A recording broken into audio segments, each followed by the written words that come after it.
Hello everyone, welcome back to my channel. So today we are going to discuss fundamental duties.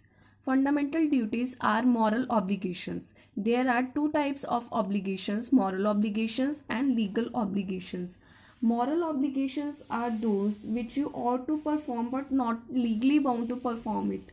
And legal obligations are those where you are legally bound to do a particular act or law wants you to perform a particular act or particular duty.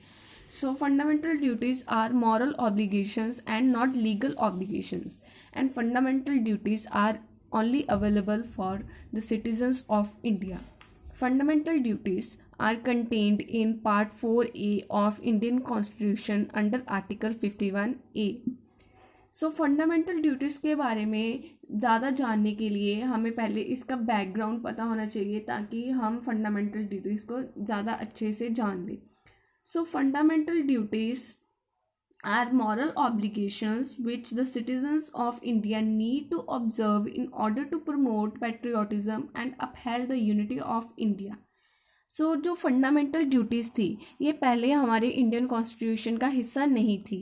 जब हमारा constitution force में आया, that is on 26 Jan 1950, fundamental duties are not available in Indian constitution. But in 1976 Swaran Singh committee की recommendation से fundamental duties 1 फरवरी 1977 को add की गई. उसे कहा जाता है 42nd अमेंडमेंट. 42nd अमेंडमेंट से इंडियन कॉन्स्टिट्यूशन में part 4A and article 51A add हुआ. इनिशियली हमारे पास जो है वो 10 फंडामेंटल ड्यूटीज़ थी. उसके बाद हमारे पास आज जो है 11 फंडामेंटल ड्यूटीज़ हैं. जो 11th फंडामेंटल ड्यूटी है ये 86th अमेंडमेंट से हमें मिली in 2002. So today we have total 11 fundamental duties. जो फंडामेंटल ड्यूटीज़ का कंसेप्ट है ये हमारे कॉन्स्टिट्यूशन में कैसे एग्जिस्ट करता है. जैसे कि कुछ जो कंट्रीज़ हैं वो ये बिलीव करती हैं कि अगर आपकी कंट्री आपके लिए कुछ कर रही है तो बदले में आपका भी ये फ़र्ज़ बनता है कि आप अपनी कंट्री के लिए कुछ करें. जैसे कि countries like Japan and China, in countries में फंडामेंटल ड्यूटीज़ का कंसेप्ट पहले से ही है. तो जो देन प्राइम मिनिस्टर थी that is Mrs Indira Gandhi, उन्होंने इस कंसेप्ट को सपोर्ट किया और उन्होंने तो फिर ऐसे जो फंडामेंटल ड्यूटीज़ का कंसेप्ट है ये हमारे इंडियन कॉन्स्टिट्यूशन में ऐड हुआ. जो fundamental duties and fundamental rights है, नॉर्मली भी जो राइट्स एंड ड्यूटीज़ होते हैं ये एक ही कॉइन की दो साइड्स मानी जाती हैं. अगर यहाँ पे राइट है तो there will always be a duty. When there are right there will always be a duty. तो why we need it in India?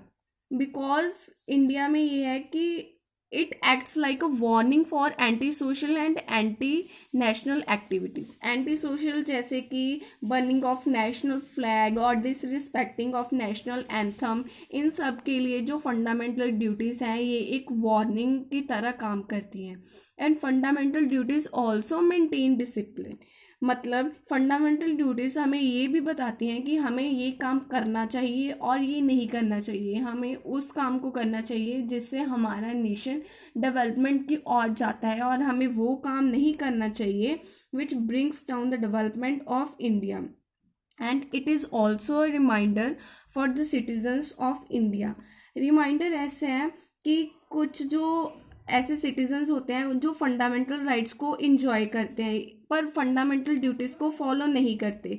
तो it is a reminder for the citizens of India that Indian constitution has given them fundamental rights and it is a duty of the citizens to follow the fundamental duties for the development of the nation. Most important is fundamental duties are non enforceable. Non enforceable मतलब कि अगर fundamental rights को fundamental duties को अगर कोई violet करता है, मतलब कि फंडामेंटल ड्यूटीज़ को फॉलो नहीं करता, अपनी मॉरल ऑब्लिगेशंस परफॉर्म नहीं करता, तो हम उसके अगेंस्ट कोर्ट में केस फाइल नहीं कर सकते. इसे कहते हैं नॉन एनफोर्सेबल. बट अगर ये नॉन एनफोर्सेबल है तो इसका मतलब ये नहीं है कि ये इम्पॉर्टेंट नहीं है. They are equally very important and they are guiding principles for the citizens of India they build a code of conduct, but this code of conduct have no legal backing. और fundamental duties जो हैं ये हमारे nation की development के लिए बहुत ज़रूरी हैं. हर पर्सन को इन्हें फॉलो करना चाहिए. अगर आपको कोई राइट्स दिए गए हैं तो आपको कुछ ड्यूटीज़ को भी फॉलो करना पड़ेगा ताकि हमारा नेशन जो है डेवलपमेंट की ओर जाए. So it is all about the concept of fundamental duties. To know other provisions of the Indian Constitution, please subscribe my channel.